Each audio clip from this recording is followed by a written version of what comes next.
Hello दोस्तों, Prince classes के online platform पर आप सभी का हार्दिक स्वागत एवं अभिनंदन।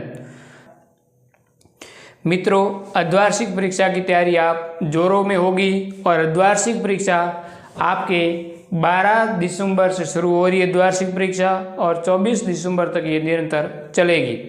दोस्तों, हम बात करते हैं क्लास 10वीं गणित की और क्लास 10वीं गणित जो 24 दिसंबर के आसपास आपका एग्ज़ाम है इस गणित का। तो हम आज से प्रत्येक दिन एक एक महत्वपूर्ण टॉपिक सामने लेके आएंगे और उनके सवाल करवाए जाएंगे जो एग्ज़ाम में की दृष्टि से महत्वपूर्ण होंगे और आपको वो प्रश्न कठिन लगते होंगे, लेकिन एक बार पढ़ने के बाद में आपको ये सवाल आसानी से एग्ज़ाम में हो जाएंगे। तो मित्रों, आज हम शुरू करेंगे एक प्रश्नावली जो कि है त्रिकोणमिति और त्रिकोणमिति से संबंधित प्रश्नावली है 8वीं प्रश्नावली। 8वीं प्रश्नावली तो हम बात करेंगे प्रश्नावली 8.1। अब 8.1 प्रश्नावली पर आपको विशेष रूप से आज फोकस रखना है और इसको अच्छे ढंग से आपको रिवीजन करवाएंगे। अब दोस्तों, इस प्रश्नावली के अंदर आपको क्या ध्यान रखना है वो देखो। आपको यहाँ पर दो बातों का विशेष ध्यान रखना है कि यहाँ पर साइन थीटा, कॉस थीटा और टेन थीटा। मित्रों, साइन थीटा का मतलब, कॉस थीटा का मतलब और टेन थीटा का मतलब, उसके बाद में इसका विपरीत क्या होता है। साइन का विपरीत क्या होगा, टेन का विपरीत क्या होगा, कॉस का विपरीत क्या होगा और टेन का 1/10 क्या होगा। ये आपको आना चाहिए और इतना यदि दोस्तों आपको आता है तो ये प्रश्नावली आसानी से समझ में आ जाएगी। एक दोस्तों महत्वपूर्ण यहाँ सारणी है, इस सारणी को याद रखना है ताकि 8.1 प्रश्नावली से जो भी सवाल आएंगे वो आसानी से सरल हो जाएंगे। दोस्तों, ये साइन कॉस टेन और इसके अपॉन वाली जो को किस प्रकार से याद करें और इसके 30 डिग्री का मान कितना होता है, 60 डिग्री का मान कितना होता है, 90 डिग्री का मान कितना होता है, इस प्रकार को समझने के लिए ये हमने वीडियो अपलोड कर दिया है और आप पिछले वाले वीडियो पर जाकर इसको ज़रूर देखें ताकि आपको ये प्रश्नावली पूरी ये जो टॉपिक है साइन कॉस टेन और इसका ऑपोजिट क्या होता है ये समझ में आ जाएगा। तो यहाँ इसकी बात आज मैं नहीं करूँगा, कैसे आता है, किस प्रकार आता है, 30 डिग्री का मान कितना होता है। तो ये जो आगे वीडियो हमने अपलोड किया है वहाँ जाकर आप ज़रूर देखें ताकि आप जीरो से लास्ट तक आपको समझाए। आज हम क्या करेंगे, यहाँ कुछ सारणी है, इस सारणी को आपको क्या करना है, याद करना है और ये सारणी आपको एग्जाम की दृष्टि से महत्वपूर्ण होगी। दोस्तों, ये सारणी क्या है वो देखो।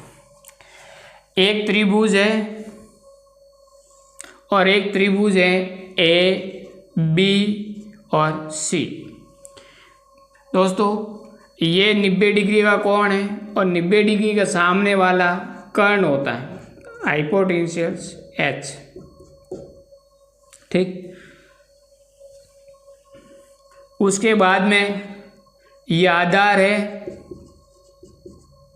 आधार को मैं ए से लिखता हूँ और कर्ण को हम के से लिखते हैं और ये है लंब और लंब को हम लिखेंगे एल से। मित्रों, ये ध्यान रखना कि यदि कोण सी की बात करें तो ये इसका आधार होगा और सामने वाला क्या होगा, लंब होगा। 90 के सामने वाला कर्ण होता है, लेकिन जब इस कोण की बात करें कोण ए के मान के, तो ये आधार हो जाएगा और इसके सामने वाला ये क्या हो जाएगा, कर्ण हो जाएगा। इतना आपको ध्यान में रखना है। कोण ए की बात करें तो लंब ये होगा, कोण सी की बात करें तो लंब ये होगा। ये सवाल के अंदर दिया जाएगा, आपको उसी के आधार पर आधार और लंब तय करना है। मित्रों, ये सारणी क्या है और इसको किस प्रकार से याद करनी है उसके बारे में हम बात करेंगे। दोस्तों, 3 कॉलम इसमें बनाना है आपको। इसमें 3 कॉलम बनाना है, एक आधार का, एक लंब का और एक कर्ण का। बहुत महत्वपूर्ण सारणी है। यदि यह सारणी याद आपको है तो एग्जाम में किसी प्रकार की कोई प्रॉब्लम आपको इस 8.1 प्रश्नावली से सवाल में नहीं होगी। आधार है, लंब है और कर्ण। मित्रों, सवाल में क्या दिया होगा और आपको क्या ज्ञात करना होगा, ये ध्यान आपको रखना है। इसके मान आपको दिए होंगे और एक एक करके हम इस सारणी को पूरा करेंगे और आगे बताएंगे कि इसको किस प्रकार से याद रखना है। मित्रों, जब आधार का मान आपको दे दिया जाए 3 और कर्ण का मान दे दिया जाए 4, आधार का मान 3 और लंब का मान 4, कर्ण का मान आपको ज्ञात करना है। आप सब जानते हैं कि पाइथागोरस प्रमेय से हम निकाल देंगे किस प्रकार से कि कर्ण बराबर होता है आधार का स्कोर प्लस लंब का स्कोर। यहाँ आ जाएगा 3 का स्कोर और यहाँ आ जाएगा 4 का। 3 का स्कोर 9 और 4 का स्कोर 16, तो यहाँ आ जाएगा 25 और 25 का रूट करेंगे तो कितना आ जाएगा 5, यानी कर्ण का मान कितना आ जाएगा 5। इतना टाइम आपको एग्जाम के अंदर व्यस्त नहीं करना है और आपको सवाल देखते ही पता होना चाहिए कि सर ये तो उस सारणी में से आया है और हमें याद था, आसानी से सवाल हो गए। किसी को ये रूट निकालना भी नहीं आता है तो हो सकता है कि एग्जाम के अंदर ऐसे सवाल आपसे नहीं हो, लेकिन ये सारणी है, आराम से याद हो जाएगी। कैसे? 3, 4 और यहाँ क्या आ जाएगा 5। इतना समझ में आ गया कि आधार कितना है 3, लंब कितना है 4, तो कर्ण का मान कितना हो जाएगा 5। यहाँ तक समझ गए? इसका दुगुना करो, 3 का दुगुना कितना हो जाएगा 3 का दुगुना 6, 4 का दुगुना 8, तो 5 का दुगुना कितना हो जाएगा 10। यानी आपको सवाल के अंदर जब आधार और लंब का मान, आधार का मान 6, लंब का मान कितना दिया 8, तो कर्ण का मान कितना लिखना है आपको 10। ठीक है दोस्तों, अब हम बात करेंगे आगे। इन दोनों को जोड़ दो, 3 और 6 कितने होंगे 9, 4 और 8 12, तो यहाँ कर्ण कितना हो जाएगा 15। यहाँ तक आपको दोस्तों समझ में आ गया होगा। अब हम बात करेंगे आगे क्या, पहले इसको जोड़ने के बाद ये मान आया, अब इस दोनों को जोड़ देंगे तो आगे और एक सारणी आपको आएगी, कॉलम बनेगा। वो कैसे? 9 और 6 कितना होता है 15, 9 और 6 कितना होता है 15। यहाँ कितना हो जाएगा 8 और 12 20, तो यहाँ कितना आंसर आना चाहिए 10 और 15 25। मित्रों, ये 4 कैसे बनते हैं, सारणी किस प्रकार से बनती है मैंने समझाया। 3, 4, 5 आराम से लिख दोगे। 3 को 3 से जोड़ोगे तो 6, 4 को 4 में जोड़ोगे तो 8, 5 को 5 में जोड़ोगे तो 10। उसके बाद में इसको दोनों को जोड़ेंगे तो ये आ जाएगा, इन दोनों को जोड़ेंगे तो ये आ जाएगा, इन दोनों को जोड़ेंगे तो ये आ जाएगा। इतना समझ में आ गया। अब हम बात करेंगे, इन दोनों को जोड़ेंगे तो ये आ जाएगा, इन दोनों को जोड़ेंगे तो ये आ जाएगा, इन दोनों को जोड़ेंगे तो ये आ जाएगा। आगे 2 कॉलम और आपको ध्यान रखना है, वो महत्वपूर्ण है और सवाल में पूछा भी जाता है। तो ये सारणी आपको पूरी हो जाएगी यहाँ पर, और इस प्रकार इस सारणी को आपको क्या करना है, याद रखना है। अब दोस्तों, कौन कौन से वो मान हैं, एक यहाँ पर आएगा 5, यहाँ आएगा 12 और यहाँ आ जाएगा 13। दोस्तों, आगे वाला क्या है, यहाँ 7 आएगा, यहाँ आएगा 24 और यहाँ आ जाएगा 25। ये सारणी एग्जाम में महत्वपूर्ण है। अभी आप देखोगे ये सारणी किस प्रकार से उपयोगी है। ये मैं जब इसको प्रश्नावली चालू करूँगा, एक पहला सवाल, तभी आपको पता चल जाएगा कि सर इतना करने से बेहतर है कि हम इस सारणी को आराम से समझ लें। और इस सारणी को समझने के बाद में आपको जब आधार के अंदर कितना दे दिया जाए, ये लंब कितना दे दिया जाए, ये तो कर्ण का मान पता लगा सकते हैं। हो सकता है कि कर्ण का मान आपको 13 दिया जाए, आधार का मान 5 दिया जाए और फिर पूछा जाए लंब, तो फिर लंब आराम से आपको इस सारणी से याद रख सकते हैं। मित्रों, यहाँ तक आपको समझ में आ गया होगा तो स्क्रीनशॉट जरूर लें। आगे हम बढ़ते हैं प्रश्नावली का पहला सवाल 8.1 का।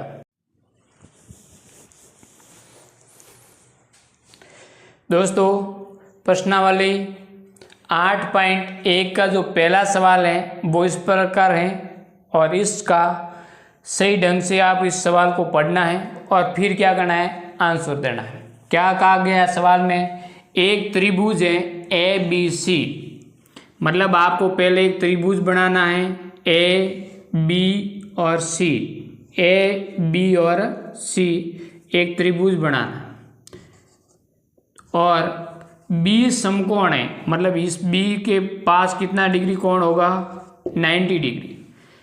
ए बी 24 डिग्री है, यहाँ जो ए और बी है 24 सेंटीमीटर है, ए और बी यहाँ 24 सेंटीमीटर दिया गया है। बी और सी 7 सेमी है एंड बी और सी 7 सेमी है सेंटीमीटर। अब आपको ज्ञात क्या करना है, पहला यहाँ पर दिया गया है साइन ए का मान ज्ञात करना है, फिर दूसरा इसी के अंदर दिया गया है कॉस ए का मान ज्ञात करना है। आगे आपको दूसरे सवाल में दिया गया है, पहले के अंदर 2 दे रखे, दूसरे के अंदर आपको ज्ञात करना है साइन, दूसरे का पहला दिया गया है साइन सी और दूसरा दिया गया है कॉस सी। मित्रों, इन चारों के क्या करना है, मान ज्ञात करना है। आप जानते हैं कि 7 और यहाँ 24 दे रखे, इसका मतलब इस कर्ण का मान नहीं दे रखा है। क्या क्या दे रखा है वो देखो, सवाल के अंदर आधार, लंब और कर्ण 3 मान आपको पता होना चाहिए। ठीक, अब यदि हम कोण, पहले सवाल की बात करें तो यहाँ कोण ए दे रखा है, इसमें भी कॉस ए दे रखा है, मतलब इस कोण की बात करेंगे तो आधार कितना हो जाएगा 24, आधार 24 सेंटीमीटर और लंब कितना हो जाएगा, कोण के सामने वाली भुजा क्या कहलाती है, लंब कहलाती है और लंब कितना होगा 7 सेंटीमीटर, यहाँ 7 सेंटीमीटर हो जाएगी। अब दोस्तों आपको क्या करना है, कर्ण कितना होगा ये आपको बताना होगा कि कर्ण का मान कितना होगा। तो हमें आगे सारणी जब बताई थी उसमें कहा गया था कि यदि आधार 7 सेंटीमीटर हो या लंब 7 सेंटीमीटर हो, आधार 24 सेंटीमीटर हो या लंब 24 सेंटीमीटर हो, इस दोनों अवस्थाओं के अंदर जो कर्ण का मान आता है वो कितना आता है, तो उस कर्ण का मान आता है 25 सेंटीमीटर। तो आपको उस सारणी से तुरंत आपको पता लग गया कि 7 24, तो कर्ण का मान कितना आएगा 25 सेंटीमीटर। तो यहाँ कितना आ जाएगा 25 सेंटीमीटर। पाइथागोरस प्रमेय से आप कर सकते हैं, लेकिन उसको करते समय आपको क्या होगा, थोड़ा टाइम लगेगा। तो आपको तुरंत देखने पता हो जाना चाहिए कि 7 24, तो यहाँ कितना आएगा 25, जहाँ आपको सारणी में मैंने समझाया। ये तीनों मान आ गए, आधार, लंब और कर्ण। ये किसके लिए मान आ गए हैं, कोण ए के लिए। किसके लिए, कोण ए के लिए। यदि आपको कहें कोण, आगे देखो कोण सी की बात कर रहे हैं तो यहाँ आधार बदल जाएगा, लंब बदल जाएगा, लेकिन कर्ण का मान वही रहेगा। आधार क्या हो जाएगा 7 सेंटीमीटर हो जाएगा, लंब कितना हो जाएगा 24 सेंटीमीटर हो जाएगा और कर्ण का मान सेम रहेगा 7 24 25 ये रहेगा। ये कोण सी की बात करेंगे और ये कोण ए की बात करेंगे। पहले में दे रखा साइन ए, आपको पता है साइन का मान कितना होता है, लंब बटा कर्ण। सूत्र आपको पता होना चाहिए, लाल बट्टा कक्का। यानी साइन, कॉस और टेन, इन तीनों का क्या दे रखा है, अनुपात दे रखा है। साइंस का अनुपात ये, कॉस का ये और टेन का जो अनुपात है वो ये वाला। ठीक है, तीनों के अनुपात दे रखे हैं, आप इससे ये ज्ञात कर सकते हो। तो साइन क्या होगा, लंब बटा कर्ण। कोस क्या होगा, आधार बटा कर्ण। तो कोस क्या हो जाएगा, आधार बटा कर्ण। टेन यहाँ पूछा नहीं गया है तो लंब बटा आधार नहीं करेंगे। मित्रों एक ये हो गया, और यहाँ भी सेम आएगा, लंब बटा कर्ण, आधार बटा कर्ण। अब पहले जब हम बात करेंगे कोण ए, उस समय लंब कितना है, लंब 7 सेंटीमीटर है, तो यहाँ आएगा 7 सेंटीमीटर, और कर्ण का मान दोनों स्थितियों में क्या है, 25 सेंटीमीटर, तो यहाँ क्या आ जाएगा, 25 सेंटीमीटर। अब बात करेंगे कॉस है, और एक ही बात कौन इसकी कर रहा है, कॉस ए में आधार कितना है, 24 सेंटीमीटर, तो यहाँ जाएगा 24 सेंटीमीटर। सेंटीमीटर कट जाएगा तो आपको नहीं लिखना है सेंटीमीटर, और कर्ण कितना है, 25 सेंटीमीटर, तो आपको 25 लिखना है। कोण सी की बात करें, सेकंड की, वो क्या है, आधार कितना 7, लंब कितना है 24। साइन सी बराबर क्या होता है, लंब बटा कर्ण।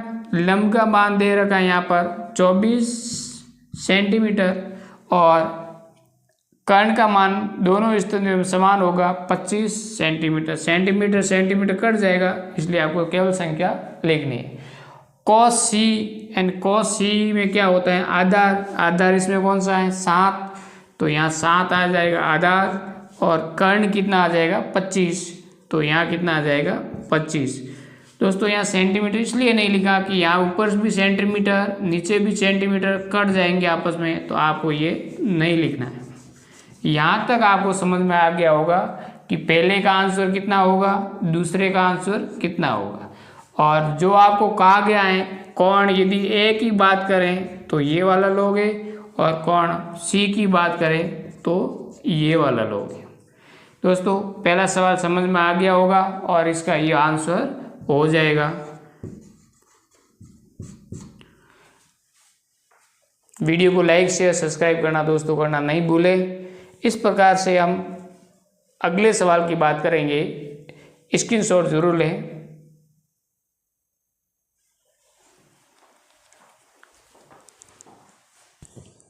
मित्रों 8.1 का दूसरा सवाल है कि आकृति कौन सी, 8.13 जो आपके सामने दे रखी है, में tan P और cot R का मान ज्ञात कीजिए। tan P मतलब उस समय ये कोण लेना है, और cot R मतलब cot ज्ञात करते समय ये मान लेना है। ये सारणी ये कोण का मान आपको ज्ञात करना है, और tan P में से cot R को घटा देना है, इसका मान क्या आएगा, ये दोस्तों आपको समझना है। अब सबसे पहले जो मैंने एक सारणी दी थी आपको, वो याद है तो पता चल जाएगा कि कर्ण का मान कितना है, 13। ठीक है, यदि इसको हम 90 डिग्री मान लें और पहले कोण P की बात करेंगे तो ये क्या हो जाएगा, आधार, और ये क्या हो जाएगा, लंब। दोस्तों सारणी याद है तो कर्ण 13, आधार 12, तो लंब का मान कितना होना चाहिए, 5, 12, और कर्ण कितना हो जाएगा 13, तो यहाँ लंब कितना हो जाएगा 5। ये सारणी इंपॉर्टेंट है, तब आए तो पाइथागोरस प्रमेय नहीं लगाना पड़ेगा, आंसर लंबा होगा और टाइम लगेगी। यहाँ से आपको पता चल जाएगा कि इसका मान कितना होगा, 5। अब आपको ज्ञात करना है tan P। पहले आप क्या करो, tan P का मान ज्ञात करो, और फिर क्या करो, माइनस करो, और cot R का मान ज्ञात करो। मित्रों आप समझते हैं कि tan P का मान कोण ये, और जब कोण P लेंगे तो आधार कितना हो जाएगा, आधार हो जाएगा 12 सेंटीमीटर, लंब कितना हो जाएगा 5 सेंटीमीटर और कर्ण कितना हो जाएगा, कर्ण के वो हो जाएगा 13 सेंटीमीटर। जब कोण कौन सा लेते हैं, P, और जब कोण हम लेते हैं कौन सा, R, उस समय आधार कितना होगा, आधार A बराबर हो जाएगा 5 सेंटीमीटर, लंब L बराबर हो जाएगा 12 सेंटीमीटर और कर्ण सेम रहेगा दोनों स्थितियों में, K बराबर आ जाएगा 13 सेंटीमीटर। इसका मान हमें इसमें रखना है और फिर क्या करना है, आंसर लाना है। आपको पता है कि tan बराबर क्या होता है, वो लाल बटा कक्का वाले सूत्र से, tan का मतलब लास्ट वाला ये, और इसमें क्या होगा, लंब बटा में आ जाएगा आधार, माइनस कॉट किसका उल्टा होता है, आगे मैंने जो त्रिकोणमिति समीकरण और सूत्र बताया उसको ध्यान में रखना होगा कि tan का उल्टा क्या होता है, कॉट किसका उल्टा होता है, tan का। तो tan बराबर 1/cot या cot बराबर 1/tan, वही बात है। तो cot की जगह हम क्या लिख सकते हैं, 1/tan लिख सकते हैं। ये ध्यान रखना है कि जो cot है वो 1/tan थीटा के बराबर होता है। तो cot की जगह क्या लिखेंगे, 1/tan थीटा, और यहाँ लंब आ जाएगा, बटा में आधार आ जाएगा, और यहाँ भी tan थीटा का मान क्या होता है, लंब बटा आधार, तो लंब नीचे आएगा और ऊपर आ जाएगा आधार, तो आधार आ जाएगा ऊपर। लेकिन ध्यान रखना ये कोण P की बात कर रहे हैं, यहाँ कोण R की बात कर रहे हैं, इतना आपको समझ में आना चाहिए। मित्रों अब हम बात करेंगे आगे किस प्रकार से करना है। कोण P के समय आधार लंब क्या है 5, और लंब के बाद में आधार कितना है, आधार यहाँ 12, यहाँ पर 12, माइनस कोण R के समय आधार कितना है, आधार है 5 और लंब कितना है 12, 5/12 में से 5/12 गया तो आंसर कितना आ जाएगा 0। किस प्रकार से आया समझ गए होंगे। सबसे पहले tan P एंड कोण ये वाले लेने हैं, ये मान लेने हैं, cot R के समय ये मान लेने हैं, tan का मतलब लंब बटा आधार, और cot बराबर क्या होता है 1/tan, tan क्या होता है लंब बटा आधार, तो tan में तो लंब नीचे लिखेंगे, आधार क्या हो जाएगा ऊपर आ जाएगा। फिर इन दोनों स्थितियों के मान रखेंगे तो आंसर क्या आ जाएगा 0। यहाँ सवाल समझ गए होंगे और स्क्रीनशॉट जरूर ले। हम चलते हैं नेक्स्ट सवाल पर। अब हम बात करेंगे सवाल नंबर 3 की। सवाल तीसरा क्या कह रहा है इसके बारे में हमें समझना है। सवाल ये कह रहा है कि साइन A बराबर मान दे रखा है 3/4 और cos A का मान ज्ञात करना और tan A का मान ज्ञात करना है। इसको दोस्तों ध्यान से समझ लो, आसान सवाल है, हार्ड नहीं है, लेकिन समझना जरूरी होगा और उस सारणी को याद रखना, सब मान आ जाएंगे। आपको पता है कि साइन बराबर क्या होता है, तो लाल बटा कका आपको अभी भी याद रखना है और कभी भी नहीं भूलना है, क्योंकि एग्जाम में ये जरूर आपकी सहायता करेगा।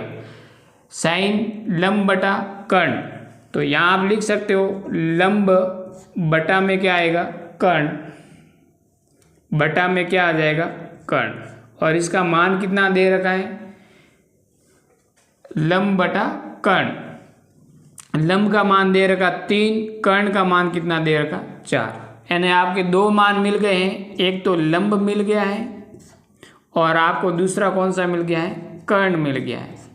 यहाँ लंब का मान 3, कर्ण का मान कितना आ जाएगा 4। अब आपको ज्ञात क्या करना है, आधार ज्ञात करना है। मित्रों इस समय आप वो भूल मत करना कि 3, 4 और यहाँ 5 आ जाएगा। यहाँ 5 कब आ जाए, जब लंब और आधार दे रखा हो 3 और 4, कर्ण ज्ञात करना तो 5 आएगा। अभी मुझे कर्ण नहीं ज्ञात करना, आधार ज्ञात करना है। आधार क्या होता है आपको पता है, आधार बराबर होता है कर्ण का स्क्वायर माइनस लंब का स्क्वायर। ठीक, तो मान रखेंगे और आंसर ले आएंगे। कर्ण कितना दे रखा, 4 का स्क्वायर और माइनस 3 का स्क्वायर। 4 का स्क्वायर कितना होता है 16, 3 का कितना होता है 9, 16 में से 9 गए, पीछे कितने रहे दोस्तों आप समझ गए होंगे, 16 में से 9 जाने पर 7 रहते। तो आधार आपके पास में कितना आ गया है, 7 आ गया है। अब हम आसानी से इस सवाल को हल कर सकते हैं। क्या क्या ज्ञात करना है वो देखो। सबसे पहले हमें cos A का मान ज्ञात करना है। cos A बराबर क्या होता है, दूसरा मान आधार बटा कर्ण, तो हम लिखेंगे आधार बटा में लिखेंगे कर्ण। cos A आधार कितना है, रूट के अंदर 7 और कर्ण का मान कितना है सवाल में दिया गया है 4, तो ये आपका आंसर आ जाएगा।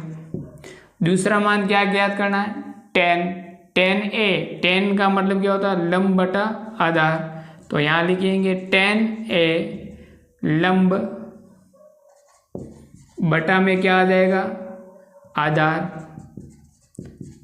तो 10 A बराबर क्या होगा, लंब कितना दे रखा है यहाँ पर 3, आधार कितना दे रखा है, आधार यहाँ ज्ञात कर लिए रूट के अंदर 7, तो यहाँ रूट के अंदर कितना आ जाएगा 7। ये दोनों तुम्हारे क्या हो जाएंगे आंसर हो जाएंगे। यहाँ तक दोस्तों समझ में आ गया होगा। वीडियो को लाइक शेयर सब्सक्राइब जरूर करें और इसका स्क्रीनशॉट जरूर लें। हम चलते हैं नेक्स्ट सवाल चौथे पर। सवाल नंबर 4 क्या है, इसको ध्यान से समझे और फिर इसका आंसर कैसे लाएंगे वो बात करेंगे।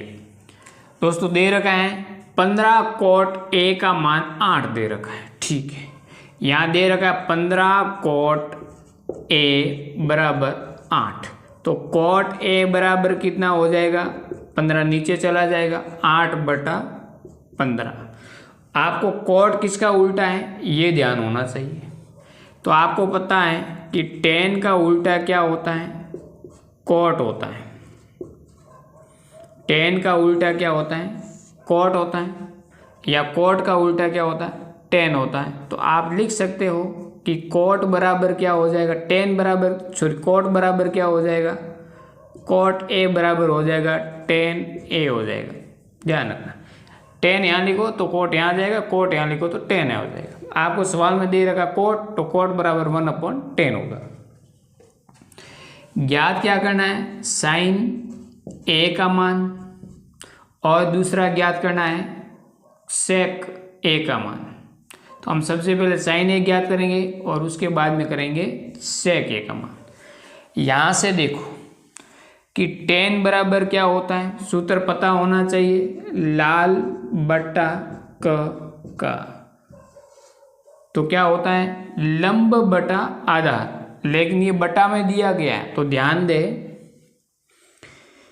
कि cot A बराबर tan नीचे है तो लंब इस रूट के लाइन के नीचे आ जाएगा, लंब यहाँ जाएगा और आधार ऊपर चला जाएगा, तो आधार कहाँ आ जाएगा, यहाँ आ जाएगा। मतलब cot A बराबर क्या होता है आधार बटा लंब, क्योंकि tan का मान पता है आपको, तो लंब नीचे है और tan ये आधार ऊपर चला जाएगा। आधार कितना दे रखा है 8 और लंब कितना दे रखा है सवाल में 15। ये दोस्तों आपको दिया गया है सवाल के अंदर। इससे पता चल गया है कि आधार का मान कितना है 8 और लंब का मान कितना है 15। कर्ण आपको ज्ञात करना है, मैंने बताया हुआ है कि 8 और 15, तो कर्ण का मान कितना हो जाएगा आपको ध्यान में रखना होगा। तो कैसे ज्ञात करोगे कर्ण का मान? 8, 15 और आगे आ जाएगा 17, ये थोड़ा ध्यान रखना। 8, 15, 17 आगे नहीं लिखवाया है तो आप लिख लेना 8, 15 और 17। किस प्रकार से वो देखो। 8 का स्कोर होगा कर्ण बराबर प्लस लंब का स्कोर होगा 15 का स्कोर। 8 का स्कोर कितना होता है 64, 15 का 225 और ये हो जाएगा 225 और 64, 4, 5, 9 और ये हो जाएगा 8, 200। तो इसका रूट कितना आ जाएगा? तो रूट निकालोगे तो आंसर आ जाएगा 17। तो कर्ण का मान कितना आ गया 17। सीधा भी आपको ये ध्यान रखना है 8, 15 कितना होगा 17। लंब आधार तो कर्ण 8, 15, 17 ये उस सारणी के अंदर जोड़ देना कि 8 आधार हो लंब 15 हो तो कर्ण का मान कितना आएगा 17। यहाँ से पता चल गया। अब आपको साइन ए का मान ज्ञात करना। साइन का मतलब क्या होता है? लंब बटा कर्ण। तो यहाँ आ जाएगा लंब बटा में आएगा कर्ण। लंब का मान कितना दे रखा है 15, कर्ण का मान कितना दे रखा है 17 और साइन ए का मान आपके पास में आ गया है। ये आंसर ज्ञात करना सेक ए का मान। सेक ए किसका उल्टा है दोस्तों? सेक ए किसका उल्टा है? तो ये होता है 1/cos थीटा। कॉस ए का उल्टा है सेक ए। कॉस का मतलब क्या होता है? आधार बटा कर्ण, और बटा में है तो कर्ण ऊपर चला जाएगा, आधार नीचे आ जाएगा। तो यहाँ लिखेंगे कर्ण और अपोन में लिखेंगे आधार। सवाल में दिया गया है कर्ण का मान 17, आधार का मान 8 और ये किसका मान हो जाएगा? सेक ए का मान आ जाएगा। दोस्तों यहाँ तक आपको समझ में आ गया होगा। इसका स्क्रीनशॉट ज़रूर लें और ये भी आप उस सारणी में जोड़ देना 8, 15 और कर्ण का मान कितना हो जाएगा 17। यहाँ से आपको पता चल जाएगा। इसका रूट निकालोगे तो 17 आ जाएगा। आगे हम बात करेंगे सवाल नंबर 5वें की। यहाँ तक समझ में आ गया होगा दोस्तों। सवाल आपके पास में है सवाल नंबर 5वां, वो कुछ इस प्रकार है, इसको ध्यान से पढ़ना है फिर आंसर देना है। क्या है? सेक थीटा बराबर, यानी यहाँ दे रखा सेक थीटा बराबर 13/12 1/cos थीटा। सेक किसका उल्टा है? 1/cos theta. अब हम बात करेंगे कोस का मान क्या होता है। तो आप जानते हैं कि कोस का मतलब होता है, या हम लिख देते हैं कोस थीटा बराबर क्या होता है? आधार बटा में क्या आएगा? कर्ण। तो कर्ण नीचे आ जाएगा और आधार ऊपर चला जाएगा। देखो इधर कोस थीटा बराबर आधार बटा कर्ण। अब आधार नीचे आएगा, कर्ण ऊपर चला जाएगा। तो इसका मतलब यहाँ लिखेंगे ऊपर आ जाएगा कर्ण और कोस के सामने लिखेंगे आधार और इसका मान कितना आ जाएगा? 13/12। मतलब यहाँ आपको 2-3 मान प्राप्त हो जाने चाहिए। कर्ण का मान कितना है? 13। आधार का मान कितना है? 12। तो आपको ज्ञात करना है लंब, और लंब का मान कितना आना चाहिए दोस्तों? ज़रूर बताएं कि लंब का मान कितना आना चाहिए। 12 दे रखे हैं, 13 दे रखा है, तो लंब का मान उस सारणी से पता करें कितना आना चाहिए। तो 13 का स्कोर में से 12 का स्कोर जाएगा तो यहाँ आ जाएगा 25 रहेगा और 25 का रूट आ जाएगा 5। यहाँ पे मैंने समझाया हुआ है 5, 12 और कर्ण का मान कितना आता है? 13। उस सारणी से भी इसके अनुपात लिख सकते हो। वो सारणी बहुत आपके काम आएगी क्योंकि निकालना नहीं पड़ेगा। अब आपको इस सेक का मान दे रखा है, बाकी अन्य सभी के आपको क्या करना है? अनुपात ज्ञात करना है। कैसे? वो देखो। टोटल 6 अनुपात होते हैं, उसमें से 1 का दे रखा है तो हमें कितने का ज्ञात करना है? 5 का। पहले साइन का ज्ञात करना है, साइन थीटा, उसके बाद में कॉस थीटा, उसके बाद में साइन कॉस टेन थीटा। फिर टेन का उल्टा कितना होता है, टेन का उल्टा कॉट थीटा। कॉस का उल्टा क्या होता है, सेक, सेक दे रखा है। साइन का उल्टा होता है कोसेक, तो यहाँ आपको ज्ञात करना होगा कोसेक। साइन, साइन क्या होता है, लंब बटा कर्ण। कॉस क्या होता है, आधार बटा कर्ण। टेन थीटा का मतलब होता है लंब बटा आधार। इस आपको पता होना चाहिए सूत्र, लाल बटा कक्का, वहाँ से ये मान आ जाएंगे। कॉट किसका उल्टा है, टेन का, तो ये उल्टा हो जाएगा आधार बटा लंब। कोसेक किसका उल्टा है, साइन का, तो ये उल्टा हो जाएगा कैस अपॉन कर्ण अपॉन लंब। इन सभी के मान आगे लिख दे। तो इसका मान सबसे पहले हम बात करें लंब, लंब कितना है 5, तो यहाँ आ जाएगा 5। कर्ण कितना है 13, आधार कितना है 12, कर्ण कितना है 13, लंब कितना है 5, आधार कितना है 12, आधार कितना है 12। यहाँ देख करके लिखना है, आधार कितना है 12 और लंब कितना है 5। उसके बाद में कोसेक, कर्ण कितना है 13, लंब कितना है 5। तो समझ गए होंगे कि ये इसका उल्टा है, और कोसेक ये टेन और इसका उल्टा है, और ये दोनों क्या आपस में उल्टे बदल गए हैं, और इसका अनुपात किसके बराबर हो, चेक के बराबर। और वो आप यहाँ देख सकते हैं ये अनुपात आपस में बदल गए। ये सभी के अनुपात हमने लिख दिए दोस्तों, यहाँ तक लिख दें। तो इन सभी को आप समझ गए होंगे सवाल नंबर 5 तक। इसका स्क्रीनशॉट जरूर लें, वीडियो को लाइक शेयर सब्सक्राइब जरूर करें।